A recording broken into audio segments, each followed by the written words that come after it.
Well, hello, everybody. Thank you for joining myself and Amelia this fine afternoon.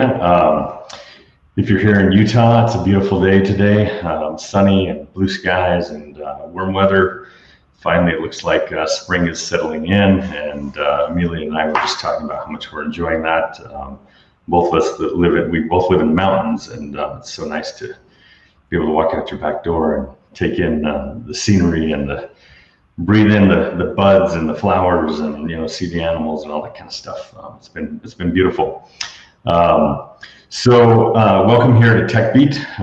This is a bi-monthly segment that I do, a place where we try to create content to help leaders learn, innovate, and grow, and bring on really great, interesting, engaging, innovative leaders that that contribute to our community. Couple of really quick housekeeping items. We will have an open Q&A session while we're here on here this hour. So if you have any questions or comments, whatever platform you are joining us from, feel free to leave those comments or questions in that platform. Amelia and I should be able to see those. We'll try to get through some of those throughout the hour, or leave some of them towards the end of the hour. Any questions you might have for Amelia along the way, or myself, we always like taking questions. It's a lot of fun. So my name is Earl Foote. I am founder, CEO of Nexus IT. We are a 22-year-old outsourced white glove IT support, cybersecurity, and cloud services firm based here in northern Utah, and serving northern Utah and well beyond. We have a fair amount of clients that we serve across the nation, and some internationally as well. I quickly want to give everybody an update that we will have over the coming months joining us on this Tech Beat segments. We will have Trina Limpert, who is the CEO of Rise Next. That, I believe, is May 24th, if I'm not mistaken. Trina and I Trina's dedicated a 25-year career to diversity, equity, and inclusivity initiatives within organizations. And so we're going to talk a little bit about that. Should be a really great segment. Dan Beck, co-founder of 401 Go, is going to join me, and Christy Holt, founder, CEO of Vibonics, also joining me on upcoming episodes. So stay tuned for information on those. But let's get to the guest of the hour. I'm so happy and pleased to have Amelia Wilcox with me today. Amelia and I have fairly recently become friends over the last year and a half, and I've really enjoyed my interactions with Amelia, and certainly watching her journey and learning from her. So, official intro for Amelia. Amelia is the founder and CEO of Zenovate. Zenovate is a high-growth mental health platform that provides the easiest way to understand and manage employee mental well-being. The app provides HIPAA-compliant real-time employee data to companies and on-demand mental health services for employees. From teletherapy with licensed counselors to comprehensive proactive care, Zenovate is a single platform to support the well-being of the whole employee anytime, anywhere. Prior to starting Zenovate, Amelia spent 15 years in the health and wellness industry, specializing in massage, fitness, and nutrition. Amelia has been named to the 40 Under 40 and Inc. 5000 list, and spends her free time mentoring other female founders and raising her 3 daughters in Midway, Utah. Amelia, welcome, and thank you so much for joining me here on Tech Beat. Thanks for having me, Earl. Excited to be here, and I'm excited Christy Holt's coming on too. She's a friend of mine as well, so yeah. I'll be tuning into that one. Awesome. Christy's fantastic. She's a lot of fun. Certainly very interesting, product and application that she's built as well, along the health and wellness vein, obviously. So let's dig into your story a little bit, Amelia.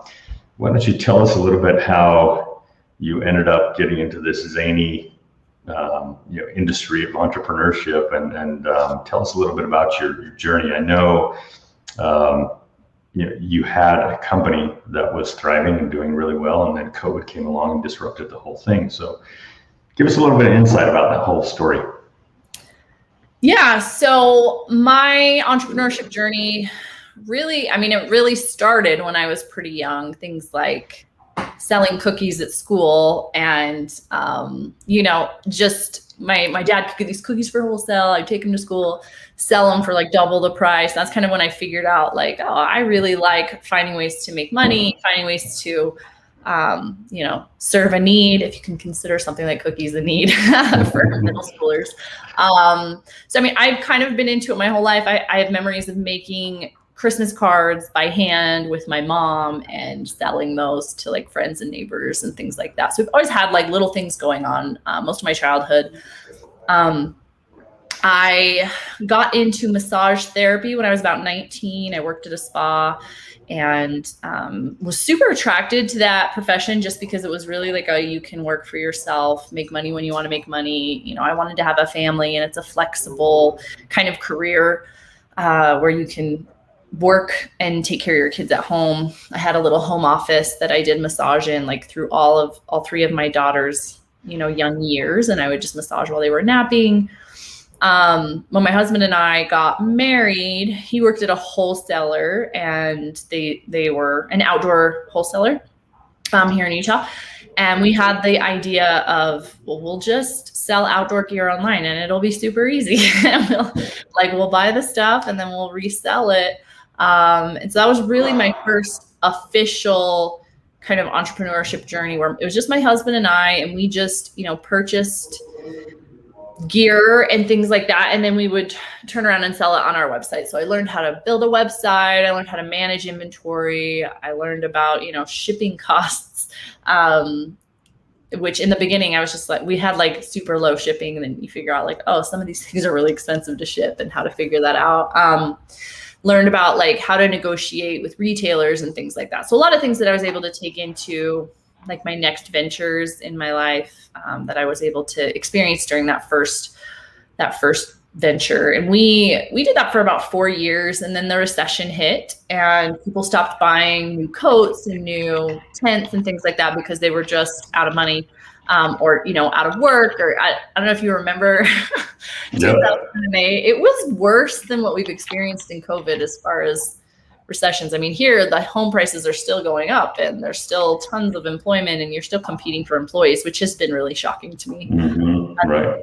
Side note. But yeah, that's kind of how I got started. When the recession hit, we ended up being left with $60,000 in debt and just not really a way to get out of it. We had bought like a home with a home equity, or not home equity, but one of those adjustable rate mortgages. And then like all of them jumped up all of a sudden. And we were like, well, now we can't afford our house. And my husband was working 3 jobs. He was driving a concrete truck and was a firefighter and a security guard, like on the weekends. So he was basically never home. I was doing like 5 hours of massage a day, and there really wasn't any way I could do more than that. It's really hard on your body, like having wrist pain and back pain. And so I was just kind of stuck.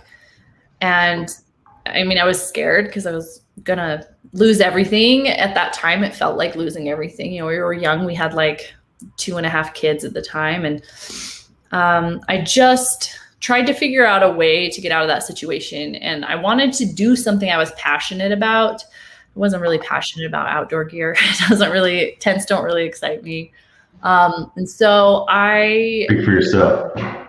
What'd you say? Speak for yourself. I was packing up tents last night for a weekend excursion. Nice. Yeah. My husband does all that stuff. I actually, even if we go camping, I'm like, I don't like helping set any of it up or anything. So if he wants to go camping, he's got to do all of it. So yeah, I just kind of wanted to do something I was like really into that really I felt like would make a difference. And I've always been really passionate about helping people. I kind of found my groove in massage, helping people post-accident. So if you've been in a car accident, you're struggling with like chronic neck pain or lower back pain, that's why people came to me. And that was really fulfilling for me. So I wondered if there was just like some way I could scale massage. People open spas. they hire massage therapists and stuff. And I'd worked in the spa world and I knew it wasn't really like what I wanted to do. So I just kind of came up with the idea of like, how about I can sell this to companies? How cool would it be if companies would buy this as a benefit for their employees, and then the company would pay for it and the employees would get free massages at work? And so I was super scrappy. I think I altogether paid like $1,200 to start the company. It was called Incorporate Massage. And I like traded with one of my friends who was a graphic designer, and he made the logo and put together some brochures for us. And I just massaged him and his wife to pay for it. And I had a friend who did embroidery, and she like put the logos on uniform shirts for our first massage therapists in trade for massage. And I had a friend that was a web designer, and I massaged him and his wife to put our website together. And just like really scrappy because I didn't know if it was going to get legs, and we didn't have any money. We had all this debt and like couldn't pay our bills. So, you know, my husband thought I was kind of crazy. He's like, "Oh, you want to start a business? We can't pay for groceries. How are you going to start a business?" Yeah. But I was just like, we got to do something. I can't just sit there and like wait for life to happen. You know what I mean? Yeah, that's fantastic. Yeah. So I decided I was just going to try and throw it out there. So I just basically went to all my friends and I was like, can you take this to work and ask your boss if like they're interested? And I'd sent it out with a bunch of my friends, and my friends were so awesome too, totally giving it to their person in HR. And I just got a phone call one day, a few weeks later, from a law firm here in Salt Lake. And they said, "Hey, we need 3 massage therapists for Administrative Professionals Day. It's 6 weeks away." And I was like, "Oh yeah, we can totally do that." Like, they're like, "What do you charge?" And I was like, I had to come up with a number like on the spot. So I like named a price that was like low enough that they could would say yes. So I could at least have one client under my belt. And so I got that booked, and then I had to go find some people to do the job.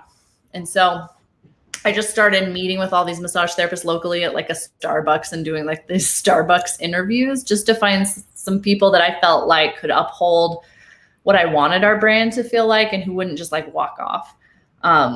Massage therapists, they're like plenty of awesome, amazing massage therapists, but there are a lot of people in the profession that are kind of flaky. So I was really paranoid about somebody like saying yes and then not showing up or leaving in the middle of a job or something.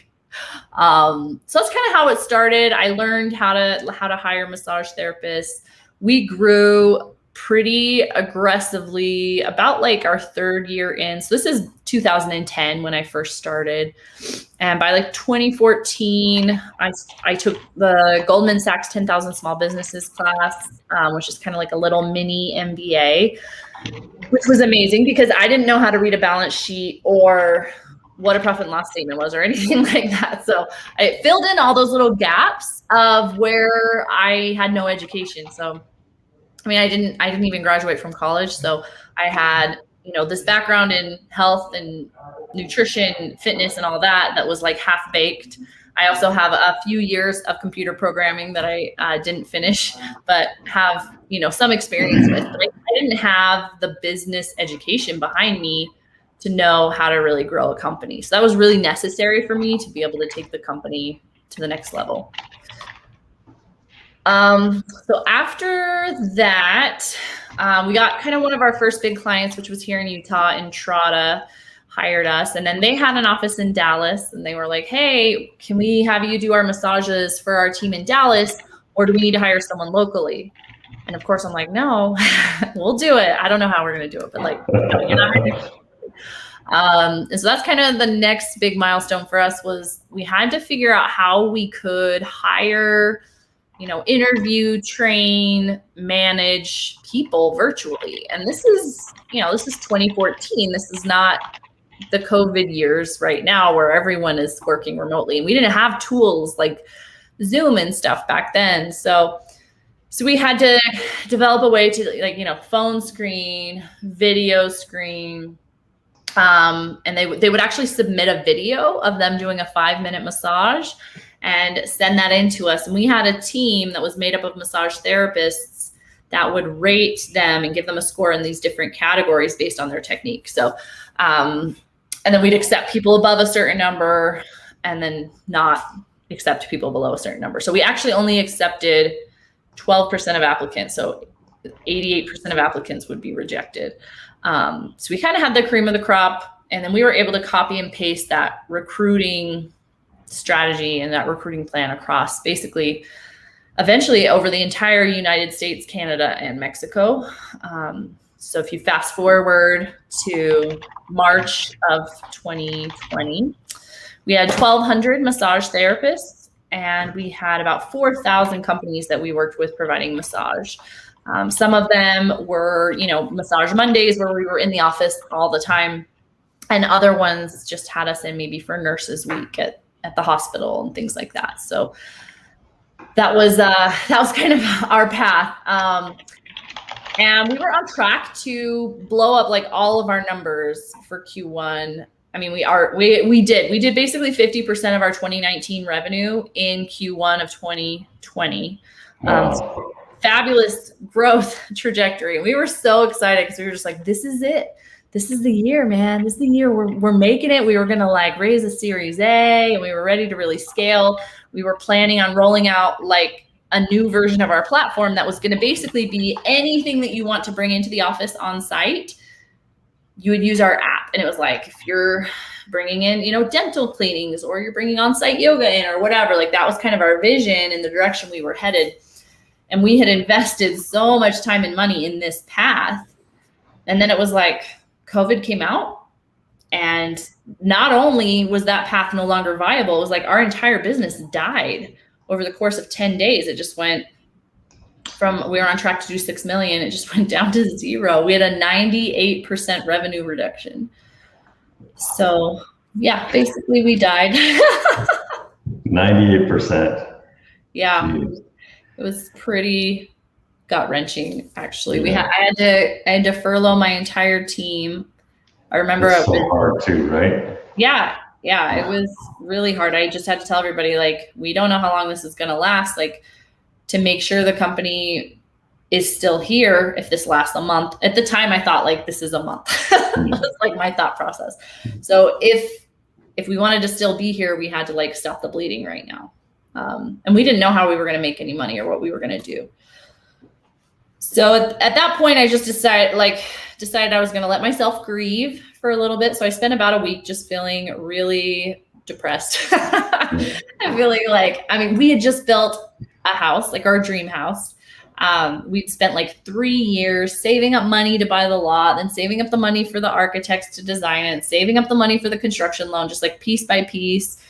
And the house was like halfway done. We ended up moving in August of 2020, but I'm like, whoa, we just built our dream house. We're going to lose that. It was kind of like 2008 all over again, but way worse because it was like stolen from me. It wasn't like I made a bunch of bad business decisions. It was like, almost like I felt like, hey, I've earned this. I deserve this. It's not even my fault. I didn't do something wrong. I felt robbed, So I really did take that time to grieve and feel that loss and the fear and the anxiety, over, my husband's a firefighter, and firefighters, I don't know if you guys know this, they don't make a lot of money.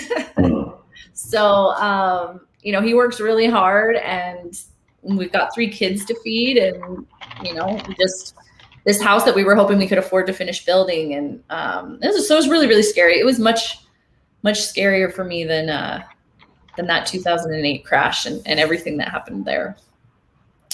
So do you want me to keep going, or do you have any questions? Just maybe, key on a couple of things. So, and thank you. This has been fascinating, to kind of hear the whole story, firsthand in more detail. I can't say, how it just even call it before COVID, pre-2020, how inspiring your story is, Amelia. And I think that I see oftentimes when you have conversations that there are misconceptions about what entrepreneurship is and who entrepreneurs are. And there are assumptions by non-entrepreneurs that most entrepreneurs somehow have superpowers and they were destined to do what they're doing, and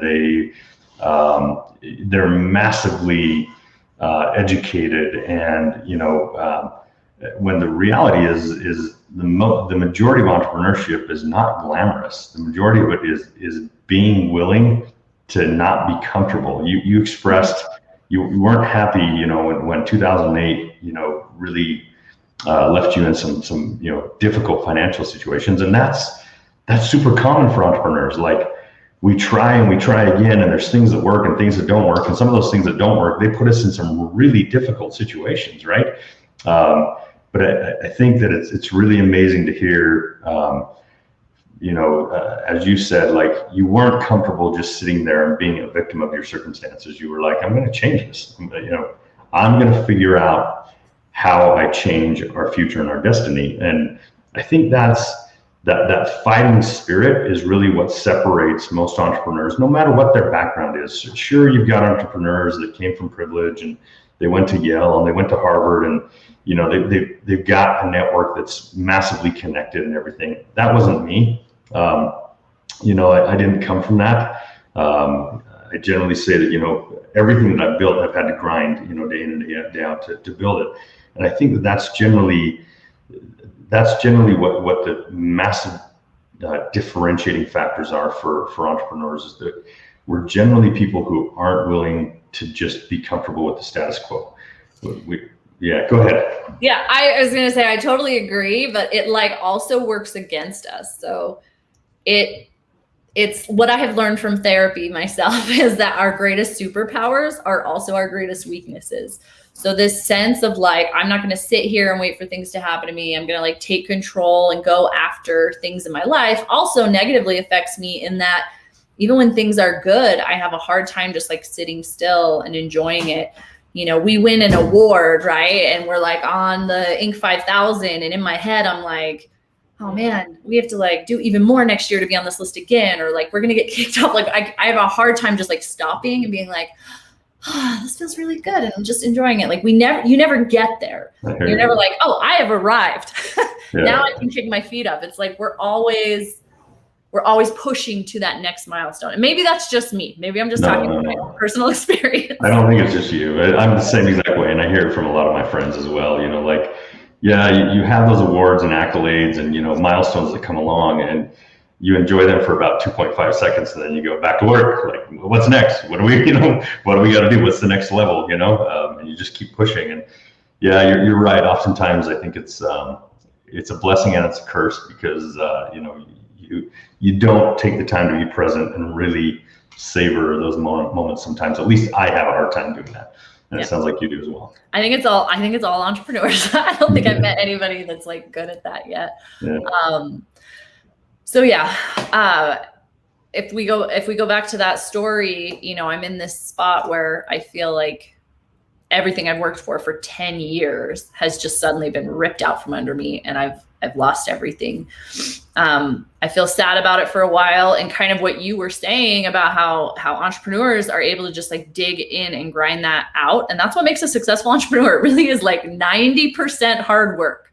Yeah. Millions of people have amazing ideas, but it's the hard work and the ability to grind that out to make it a reality that sets an idea apart from actual success. Right. So, it's funny. One of my advisors will remind me of that if I'm worried about somebody has an idea or somebody wants to execute on what we're doing. And he's like 90% of people won't do the work. So just, don't focus on that, because it's rare. In fact, I had kind of gone from, in the beginning, I was the one manually texting a massage therapist, getting them to take a shift, manually scheduling that shift in the calendar. I did payroll. I wrote checks, handwritten checks, and I would put a handwritten thank you card in every single check that I would send our massage therapist in the beginning. Eventually I couldn't do that anymore, but you can't do that with 1,200 checks. Yeah, I know. I was willing to sit down and actually do that work and make it a positive experience. So everything I've been doing in this new iteration of the company, I've been there before. So it's easier, it's faster. I already know the answers. I have the same team that built the last company. And so it's not like I have to like a normal startup would have to go find all their co-founders and find their employees. And I'm in a way, we're like a startup, but we're also a company that's been around for 11 years. So we already have the playbooks, we already have the team processes, the technology, all these things. But it is a weird sensation to go from, like, I'd grown the company from I'm doing all the work to hiring people. And we were at the point where we had an executive team, we had managers and directors in this like middle kind of management level, and then we had frontline employees. And so our team of full-time employees was about 30 on our admin team. And then, so my job was really more CEO-ish at that point. Like back in March, it was like, yeah, I get to make decisions, I pull reports, I interact with the board, I do fundraising, and not a lot involved into the day-to-day, and it was a whole new skill set I had to learn. Learning how to manage and scale is totally different than learning how to like start a company. And so yeah, I had to learn all those skills, and I was in this place where it was like really fun because I was like out of the day-to-day and getting to focus on the big picture. And so to go all the way back to that very first idea stage where literally everyone's furloughed, so there's no one else to do the work but me. And I had one of my team members basically worked for stock. So she was still working full-time, managing our legacy clients for massage, like trying to figure out like, can we give them alternative services so they keep paying us? Do we need to freeze their accounts? But business went to zero, but our like support needs went way, way up. And so one of my executives, my director of operations, she was so awesome to just work for basically stock. And so she could man all of that. So she's also went from managing a team to like, now she's the one doing all the actual work, sending each individual email, having each call with each one of our clients, because the cancellations were coming in like crazy, right? We had I think we had like $400,000 on the books in March, and we got through like 250,000 of it had happened before COVID really hit the US and things shut down. So we had like $150,000 of stuff that was scheduled that had to be canceled one by one. And so I had to go back to, I am the one picking up the phone and talking to clients and trying to figure out if we can sell them something. I am trying to figure out, how we're going to pivot this company. We've got an awesome platform. We've spent millions of dollars and 10 years developing that will allow us to deliver anything on site to anyone. In fact, we had looked at different options. On our list was things like, can we be Amazon delivery drivers? Like, can we partner with Amazon and help them with their deliveries? Because we have all these massage therapists that have cars that want to work, and there's nothing for them to do. So that was one of the things we looked at. We looked at like, can we walk dogs? We have an awesome logistics platform that we can like send people to any site and track them while they're moving. And we just like brainstormed everything. We're like, what can we do? The first project we worked on, we actually worked with the Test Utah project, and we were like the original version of like the scheduling system for scheduling your tests. So that kind of kept us busy for a minute while we were still trying to figure out how we could pivot. And so what we came up with after talking to our clients, and then we sent a survey out to our massage therapists, and we said, what else can you guys do? Here's a list of like other services in the wellness space that we think we can deliver virtually. Is anybody licensed to do any of these things? So we came up with a list of 6 things and about 12 people. And we just tried to see if any of our existing clients would like let us do life coaching with their employees, yoga, meditation. We learned a couple things really quickly.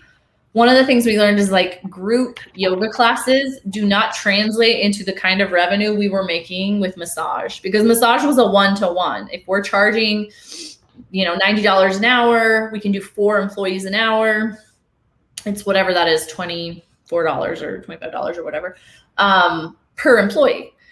You do a group yoga class, I think we were charging like $50 or $60, and it was like, there'd be 100 people in there. We're never going to make money doing that. And so we realized that pretty quickly. The other thing that we realized is in those one-to-one sessions, our life coaches were getting all these questions around like substance abuse and depression. And they were coming to me saying like, hey, we're just life coaches. We are not equipped to do counseling. These people need professional help, and we need to refer them somewhere. So my next thought was, okay, well, let's find a referral partner. And I just got on the phone and just started meeting with clinic after clinic after clinic and asking these people like, hey, can we start sending you referrals? Because we have all these people that need help. All these people, like maybe 10, but we just wanted to make sure we were doing right by the people we were serving and giving them the tools they needed. But yeah, every counseling office, mental health office we called, they just all said, hey, we're backed up for 6 to 8 weeks. Like, we have no bandwidth. We can't help you. And so that was kind of my light bulb moment where I was like, okay, there's this huge demand. Like, everyone is struggling mentally and emotionally right now. And there's like no one to meet that demand. Like, people are booked out weeks in advance. So that's kind of when the light bulb went off in my head. And I thought, you know what? We already have a platform that can manage licensing by state, which counseling is managed by each state. And so was massage. And I'm like, we already have that system built. It's already got a killer scheduling system. Like, we have a lot of these pieces already. Can we take our existing platform and tweak it to offer just a new service type of like therapy virtually? Like, we already have a recruiting team that they know how to go out and hire practitioners, train them, manage them all virtually, you know? So we've been preparing for this day for 10 years, I feel like. And so I thought, man, maybe that's our next step.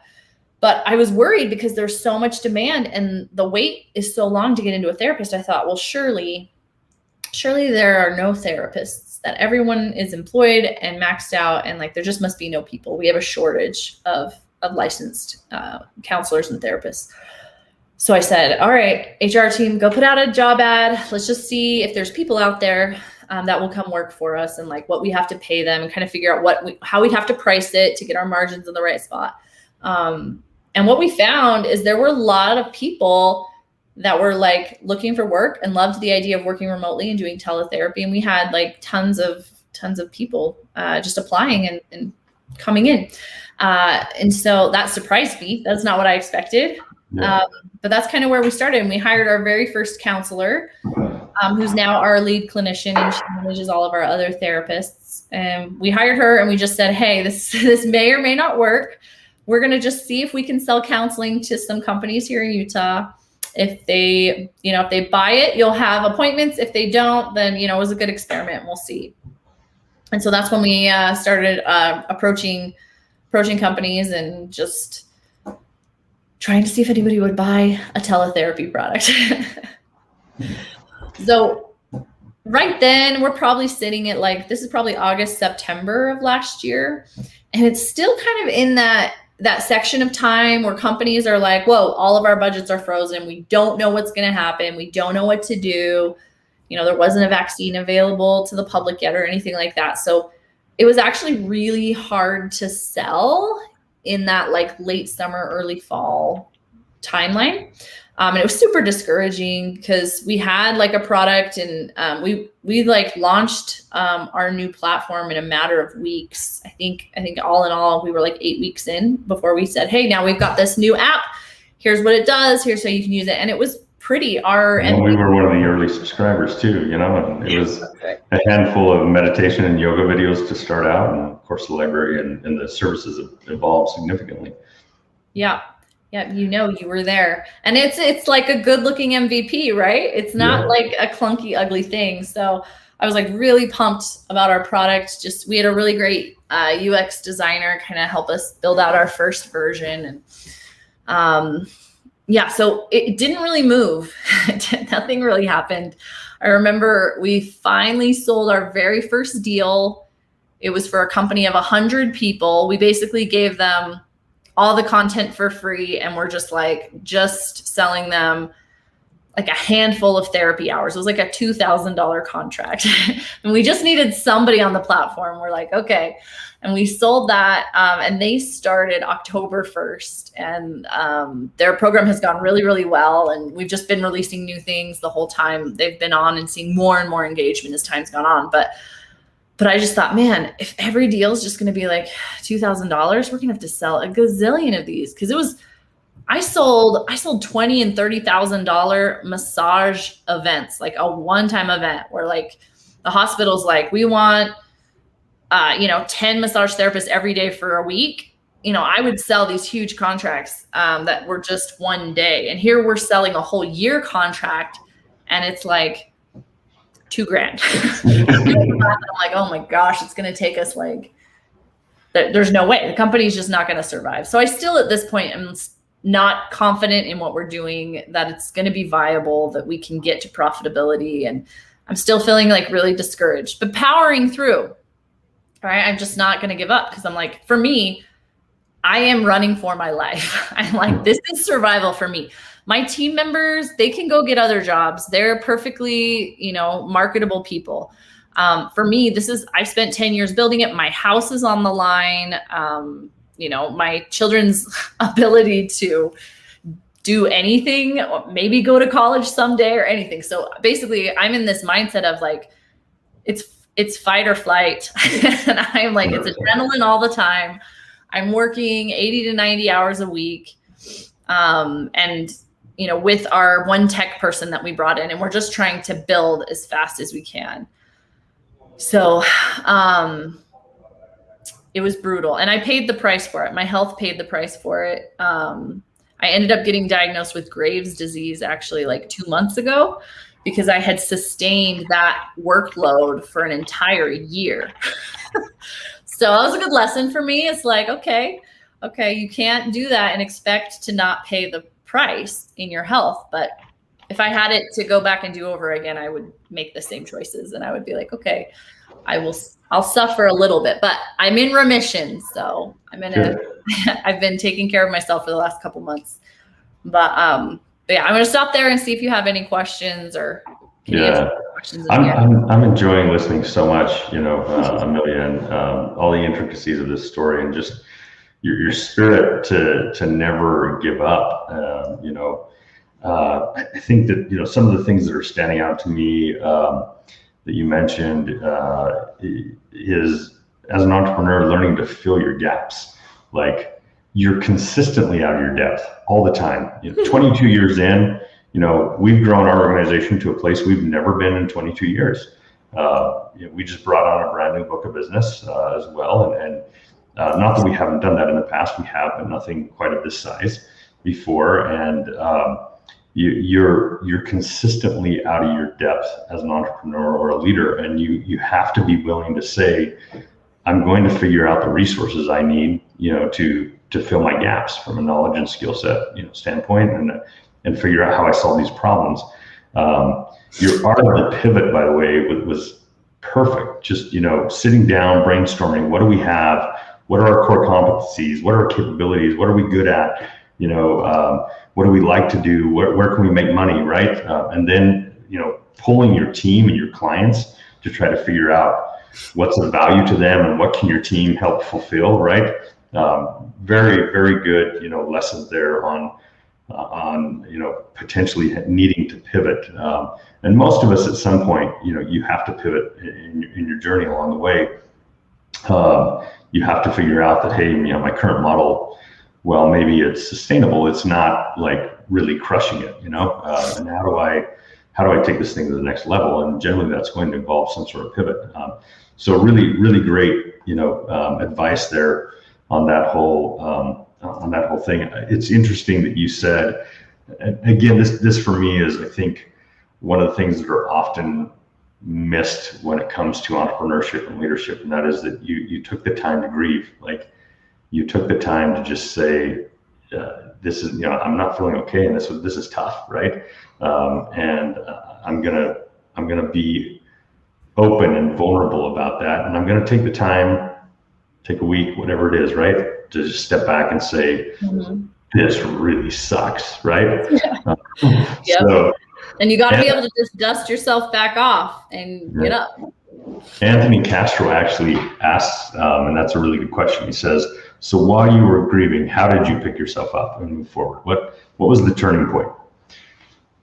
Yeah, I mean, it's hard to identify like the specific point or thought, but it was just like, one of my board members always say, like, he says, there's the days the dog eats you and the days you eat the dog, like, which is such a funny thing. But he's kind of coached me through that. He's like, there's going to be days you get eaten by the big dog, right? Like everything goes wrong. And he's like, you need to take that time and like, be like, yeah, it sucks. And sometimes, most of the time that's a day. Most of the crappy things that happen, you can like process through in a day or two.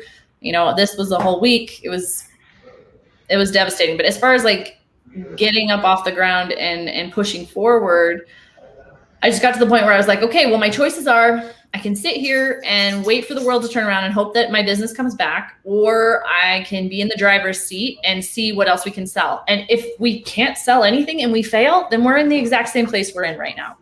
So it was just that kind of realization that I was like, sit and wait for life to happen to you, or you can try something and you're in no worse a spot if it fails. Yeah. So that's kind of, hopefully that answers Anthony's question. But even my board didn't think we were going to make it. They were like, oh, already like researching like the steps for bankruptcy. And they're like, there's no coming back from this. Like, you guys are going to run out of cash and the business is going to close. We've all lost our investments. And I mean, they didn't even really see a way out of it. They were cheering me on like, yeah, good job. Yeah. Go ahead and try some stuff. Let's see. But they were like, you know, in their own private meetings, like, okay, this is the end. Like, here's what we need to do next. And I had investors. They're probably talking about committing you to a mental hospital or something. Yeah, maybe. Let's get Amelia to end this thing. Yeah, but that's the not the funny thing, but the interesting, the sad thing is I literally saw so many businesses and entrepreneurs just lay down and let COVID take over, like just mow over their businesses and their lives. Like, and I think the power of the human spirit to be resilient and to say, I'm not okay with this and I'm going to figure it out. Right. And that's what you've done. And that's who you are as a person, which is super inspiring. So anyways, I interrupt you. Go ahead. No, you're fine. I was going to say, I had multiple investors tell me like, I would have given up by now. I don't know how you're still going. So, but like I said, for me, it was like move forward or die. Like, I was just definitely in this survival mindset of like, my whole family and our well-being and everything depends on this succeeding. And so I need to find a new opportunity that we are uniquely positioned to fill, where we can move quickly and get back up to, you know, profitability and revenue as fast as possible. So, I'm just, Amelia won't hold my beer. Hold my beer. Just watch. I'll show you, right? Yeah. So at this point, we've got our first little account under our belt, which actually looks like Paul Shin is tuning in, and he actually sold that. And we were both like happy about it, but like so sad that it was like, that was a lot of work to sell a tiny $2,000 deal. And if I had just looked at what we were experiencing then and said, okay, this is the way it's going to be, like it's a failed business, I would have missed out on a huge opportunity, because a lot of it was just the market climate. Like, companies were just holding onto their cash super tight. They weren't ready to spend on anything. There was so much uncertainty. And if I'd have given up then, I would have never known that, like, just wait a couple more months. And then all the companies are going to be saying, wow, we need a mental health solution. And people are going to start looking for it. And they're going to, it's going to be the number one benefit of, the next year. So I just had to wait a little bit longer. You're in this tunnel and you can't see what's ahead of you, and it's so dark, and you just have to keep taking those steps. So then what happened next is we had kind of a breakthrough with one of our broker partners that we'd worked with before, Diversified Insurance here in Utah. Super awesome people. They're so much fun. And they really liked our product and got us in front of some really great companies. We got connected with Lendio, and they wanted to sign, Venify, and they wanted to sign. So all of a sudden, starting in like November of last year, it was like boom, boom, boom. We like signed all these contracts all at once. And I was like, oh my gosh. And they were bigger. They were way bigger contracts. I was like, oh my gosh, like this is a thing people want and people are willing to pay for it. And if we can get like these 5 companies in Utah to do it, like I think we can get people outside of Utah to start signing up for it. And so then it was like, since then, I mean, now we're in May, I've signed like 2 pretty significantly sized contracts every month, and every month they're getting bigger. It's like, oh, that's my biggest contract ever. Oh, that's my biggest contract ever. That's awesome. So that's been really fun. So I have been doing all the sales basically since October, And then we just hired our first sales rep. He's 1 month old. He's been with the team 1 month, actually. He's just hit his 1 month mark. And so I'm coaching him, and I'm still doing, like, I'm managing all of our partner sales still, which are coming through brokers. And so they are pretty big deals. And then he's managing everything else that's inbound and outbound. I'm speaking at a conference every month, or we're sponsoring an HR conference every month. We get a significant amount of leads from that. And what I've kind of realized is just like employers right now are they're starving for solutions. They're like, our team's working from home. They're feeling disconnected from each other. They're feeling disconnected from the company. Morale is low. We don't have tools and insights into how they're doing. And then like mental health is just the biggest concern right now. And it's not going away with a vaccine. We're not going to wake up after everyone's vaccinated and then all of a sudden, oh, all of our mental health is in an amazing place and everyone's happy. It doesn't work like that. No. We were already on the verge of a mental health crisis before COVID. We already had, mass shootings and issues with immigration. There's actually like a survey that was done that's in one of the slides for one of my presentations. And it talks about like the top 5 stressors for US adults pre-COVID. And then COVID added like 10 more on top of that. And those other ones were still there.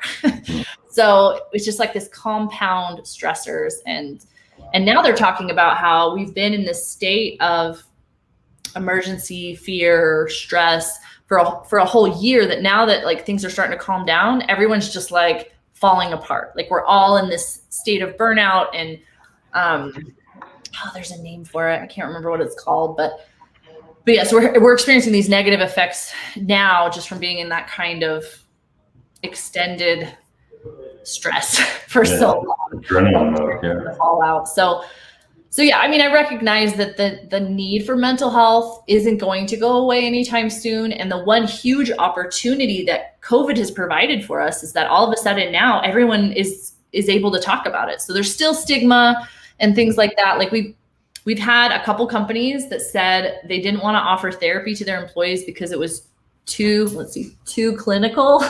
And I'm like, they would rather have their employees talk to just a human that has no licensing, which I think is super weird. So clearly there's still like some stigma out there around, therapy not being for everyone is basically what that comes down to. Cause they're like, well, therapy, that's pretty clinical. I'm like, well, it's talking to someone who's at least licensed to give you the proper advice. So yeah, I think we still have a lot of work to do, but COVID has provided this awesome opportunity for us to have more conversations about mental health, to reduce the shame surrounding therapy or medication even. I've had to take depression and anxiety medication at different times in my life, and it was like super shameful and embarrassing. I felt like I was a failure, like I couldn't feel happy on my own. How broken am I? And now my sweet daughter is struggling too since COVID. Like a lot of teenagers are struggling, and the social isolation was hard, and they're living in this world full of fear and uncertainty. And, she had to go through the same thing. She started a little bit of medication, and she was like, I'm broken and this is terrible. And I'm like, no, here's my experience and it's okay. And so I feel like my calling in life now is like, we need to talk about it, and we need to be open. We need to make other people feel comfortable, share our stories, which anybody on LinkedIn knows that I'm pretty vocal about sharing those mental health stories. So, long story short, we're in this place now where we're closing companies faster than we can ramp up we're growing globally right now. So we keep signing new companies with employees in all these new countries, and we're trying to get people in those countries as fast as we can, and can barely keep up. So we're in a good spot. We're growing quickly. And ultimately, somebody said, Dave Anderson said, will you go back to the other model as as a revenue stream once things open up? And yes, we actually do have quite a bit of massage coming back already. Oh, nice. Which is surprising. So it was Teacher Appreciation Week last week, and we got Nurses Week this week, I think. So we are starting to see some of that come back, and ultimately they'll kind of be run as 2 separate kind of business hubs, like one team that just manages everything on site, and then the other team that manages everything virtual, but all housed on the same app. So your employees can book their 15-minute massage in the same app that they use to talk to a therapist or do a meditation video. So yeah, I think we're coming out of this way stronger and more profitable, more scalable. We raised our biggest round of funding ever. So more investable. So yeah, I think it was a really hard journey, but we're all the better for it. That's how I would say it. Let's key in on that a little bit. Let's key in on fundraising, because you're here, you're in the middle of, my company just died overnight. I went from revenue to losing 98% of that overnight.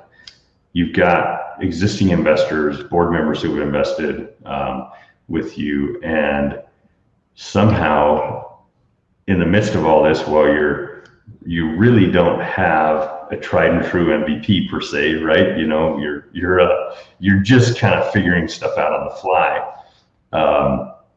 You went and you raised now a couple of different rounds of capital. So tell us, I think that'd be really valuable and interesting for the audience here. Tell us a little bit about your formula to do that. For this last round or just in general? Just in general. Well, I've only raised money with angels, so I can only really speak to that. We haven't taken any venture capital, just angel funds. I love working with angels. They're just so cool because they're just normal people and they're investing their own money. And, you know, most of them are successful entrepreneurs. They have all sorts of like awesome advice and guidance. And it's not all just like the advice and guidance you get from like VCs, because I feel like in general, angels are more in tune with the idea of like, you also have to take care of yourself. You also have to like do what's best for you and your family. And it's not just all, we need a 10x return in 2 years. So they're more well-rounded. That's how I might say it. I mean, like I said, I haven't raised with venture. I've met with many venture firms and I have friends that have done venture. And so I'm familiar with those stories, but I haven't experienced it firsthand yet. We plan to, in spring of next year, raise a Series A, which I'm super excited about. But yeah, in the past, it's just been, you know, my first fundraise was in 2018. We'd actually won a grant called the Tcip Grant, which is Technology Commercialization and Innovation Program. That's what it stands for. It's really long. It doesn't exist anymore, which is super sad, but we got a $100,000 grant for our self-service, you know, booking massage on demand kind of platform for businesses. And with that 100,000, we had to raise matching funds. And I'd always thought like the idea of raising capital was really cool, but we'd always been profitable up until that point, and we just had funded the business through our profits and grown in that way. So I was like, I want this challenge. I want to try to raise money. And so I won the grant, and then we had to raise $100,000, and we ended up raising $335,000, which was really awesome, from Park City Angels, Salt Lake City Angels, and angel group in Reno called Reno Investment Group. And that was pretty awesome. And then the next year, we had decided we were going to rebuild our platform in a way where we could deliver any kind of services on site. So this is the fundraise we did right before COVID, at the end of 2019. And that one we raised like, I think it was 600,000, but then we also had a $200,000 convertible note. So it's like 800,000 altogether. And then, so we had a little bit of money when COVID hit, but we didn't have a lot. We had basically run through that whole fundraise and we're about to hit profitability in April when COVID hit in March. So we didn't need to have a huge pile of cash anymore, because our projections were all that we were going to go back to self-funding. And that isn't what happened. So then we got a PPP loan, which was super lucky. We ended up getting a second PPP loan, which is awesome. So and most of the first one was forgiven and all of the second one should be forgiven. And then we didn't know if we were going to get those loans. So the board was like, if you can try to raise money, like try to raise money, like just take it if people are willing to give it. And so in the beginning, when I started raising money, after the pivot, it was kind of like, you're like, this is my pitch. This is my story. This is what we're going to try to do. But at the same time, you're like, I don't know if I can really do that. You're like fingers crossed and you know, meeting with investors. And the first like 2 months of fundraising was really, really hard. I think I had like 100,000 out of 1 million committed after 2 months, and it was all family. It was like friends and family. And I was like, man, I just don't think I'm going to be able to raise money. And then as I like started closing these notable accounts here in Utah, all of a sudden we started having traction. People started asking me to come speak and to interview me and tell the story of our pivot. We just started getting so much PR. And then investors kind of started coming out of the woodwork, and we ended up pretty oversubscribed and closed our, it's about $1.1 million round. So it was again, if I would have given into those feelings of like, oh man, we're just not getting any traction, this isn't going to happen. And how discouraged I felt. If I would have gave into those feelings, success was just around the corner. I just needed to wait like 1 more month, and then all of it just came tumbling in all at once. So that was kind of my experience. Very, very cool. Have you found any specific like formulas to success there when you're working with angel investors? What do you think has motivated them to want to align with you and invest in your venture? Well, investors invest in the person more than the idea. So I had multiple people that wrote me a check and said, I don't care what your business is, but you pivoted and you have this grit, and I'm betting on you. We'll see what the business model turns into, right? So just understanding that, especially with angels, they're really investing in you as a person. And I felt a huge responsibility to them because they had invested in me with Incorporate Massage, that I was like, they gave me their money. Like I owe it to them. Because I had people say, well, why didn't you just shut that company down and like transfer everything to a new company and set up Zenovate totally separate and different? And I was like, that's not right. That's not the right thing to do, because we built this platform with their investor dollars. We did this with their money. Like this is theirs. And so even though legally I could have done it, it didn't feel like the right thing to do for me. And I think a lot of my existing investors saw that, and they were, impressed and saw me push through that. So I think, my advice is to be authentic and ethical and, act responsibly with their investment dollars. And then they see that, and, because they really are investing in you more than your idea. Yeah. Good guys don't always finish last, right? Yeah. We'll see. That's still TBD. You're doing great. You're on the right path. Your trajectory is fantastic. So we've got just a couple of minutes left here, Amelia. This has been so fun. I've not talked much, this entire hour, because it's been so enjoyable just to listen to you and learn from you. I'm sure that the audience has felt the same. Do you have any final nuggets, pieces of advice, in the last minute or so here that you want to share with the audience? Yeah, I mean, if there's one thing I could send everybody off with, it's just that you have to just put one foot in front of the other and do the work. Like, even in times of darkness and discouragement, uncertainty, fear, what makes it possible for me is just being able to say, like, yes, I recognize those feelings and I recognize this is hard and it's discouraging, but just don't look at how far you have to go. Don't look down, guys. Just look one step at a time. And just, even if you look at just sales, for instance, I mean, I spent the last 6 months where I made sales calls every single day and sent sales follow-up emails every single day. And we have a system of 4 calls and 4 emails, and we send a video in the first email. Like I was doing those things, and I go through my task list and I systematically go through them, and it can be discouraging. It's redundant. It's, exhausting.